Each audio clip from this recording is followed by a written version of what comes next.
Jefferson in office. Jefferson's administration. Thomas Jefferson privately referred to his election as the Revolution of 1800. He believed that Washington and Adams had acted too much like royalty, and he tried to create a less formal style for the presidency. Despite these changes, he did not overturn all of the Federalists' policies. Instead, he sought to integrate Republican ideas into the policies that the Federalists had already put in place. A strong believer in small government, Jefferson hoped to limit federal power. He began paying off the federal debt, cut government spending, and did away with the hated whiskey tax. Instead of a standing army, he planned to rely on local militia. Jefferson chose Albert Gallatin to be Secretary of the Treasury. Gallatin, like Hamilton before him, worked to solidify the structure and procedures of the Department of Treasury. The Louisiana Purchase. One of Jefferson's strongest beliefs was that a republic could survive only if most of its citizens owned land. This led him to support the idea of expanding the country farther west.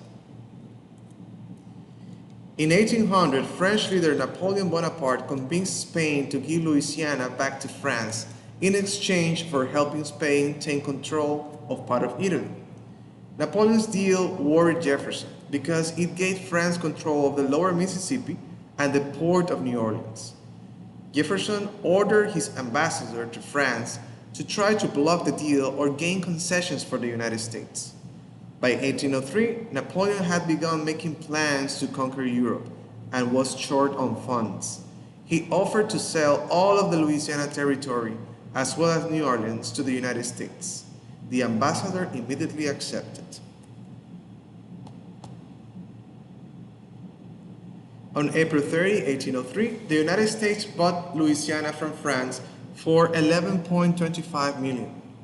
It also agreed to take on French debts of about $3.75 million owed to American citizens, making the total cost about $15 million. The Senate easily approved the Louisiana Purchase, which more than doubled the size of the land considered United States control, including the entire Mississippi River. Lewis and Clark.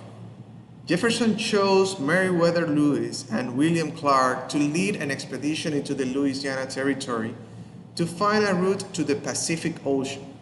In May 1804, the Corps of Discovery headed west up the Missouri River. Along the way, they met Sacagawea, a Shoshone woman who became their guide and interpreter. The expedition found a path through the Rocky Mountains and eventually traced the Columbia River to the Pacific Ocean. The expedition also gave the United States a claim to the Oregon Territory. The Pike Expedition. In 1805, Zebulon Pike mapped much of the upper Mississippi River, and in 1806, he headed west to find the headwaters of the Arkansas River.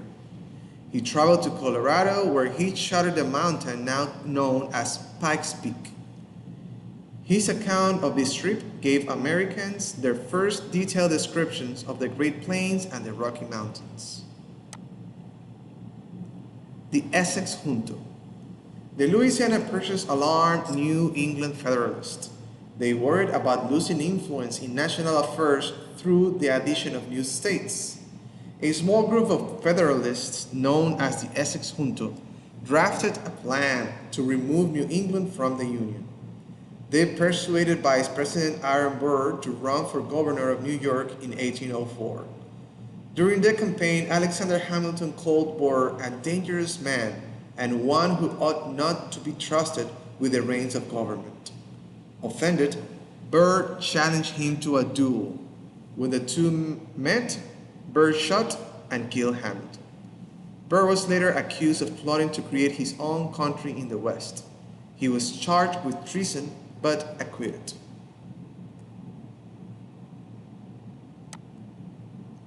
An independent judiciary. At the end of their term, the Federalist majority in Congress enacted the Judiciary Act of 1801, creating 16 new federal judgeships. President John Adams then appointed Federalists to these positions. Republicans in Congress were not pleased. One of Congress's first acts after Jefferson took office was to repeal the Judiciary Act of 1801. Republican leaders believed that the impeachment power was one of the checks and balances in the Constitution and tried to remove other Federalists from the judiciary.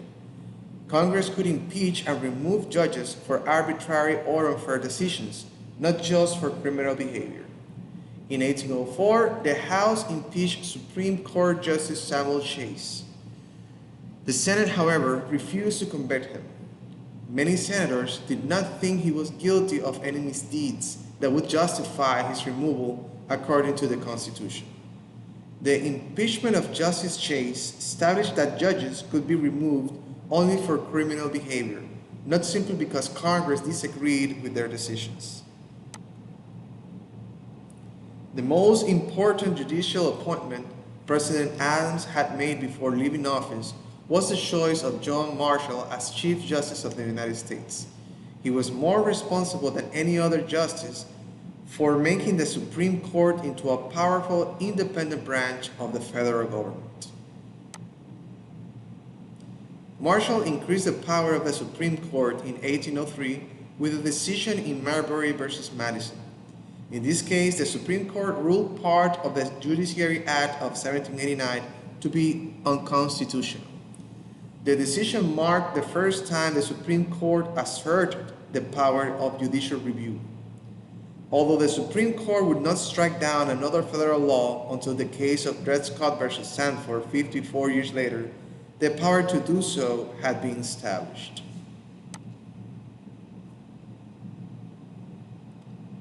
Rising international tensions. Jefferson also had to contend with pirate raids against American ships in the Mediterranean. During his second term, he had to focus his efforts on keeping the United States out of the war between Britain and France. The Barbary Pirates. For years, the Barbary states of the North African coast, Morocco, Algiers, Tunis, and Tripoli, had menaced Mediterranean shipping. European nations paid tribute to these countries to guarantee that their ships would not be disturbed. Jefferson refused to continue such payments. In 1801, Tripoli declared war on the United States. Jefferson sent a naval squadron into the Mediterranean in what was the United States' first foreign military conflict. The conflict dragged on and off for years until the tribute payments ended in 1850. Still, the United States had demonstrated independence. Economic warfare. In 1806, while again at war with France, Britain declared that ships going to Europe needed British licenses and would be searched for illegal goods. Napoleon declared that merchants who obeyed the British system would have their goods confiscated when they reached Europe. No matter whose commands they honored, American merchants would lose their goods. Impressment. The British Navy was short of recruits because of low pay and terrible shipboard conditions. British sailors often deserted to American vessels. Britain tried to solve this problem by impressment, a legalized form of kidnapping that forced people into military service. Britain often stopped American ships to search for deserters, often taking American sailors. In June 1807, the British warship Leopard stopped the American ship USS Chesapeake. When the Chesapeake's captain refused to comply, the Leopards opened fire and killed 3 Americans. The British then seized 4 American sailors. The embargo of 1807. The attack on the Chesapeake enraged the public, and American newspapers clamored for war. Instead of going to war, Jefferson asked Congress to pass the Embargo Act of 1807. halting all trade between the United States and Europe. The embargo wound up hurting the United States more than France or Great Britain. Realizing the embargo was not working, Congress repealed it in 1809, shortly before Jefferson left office.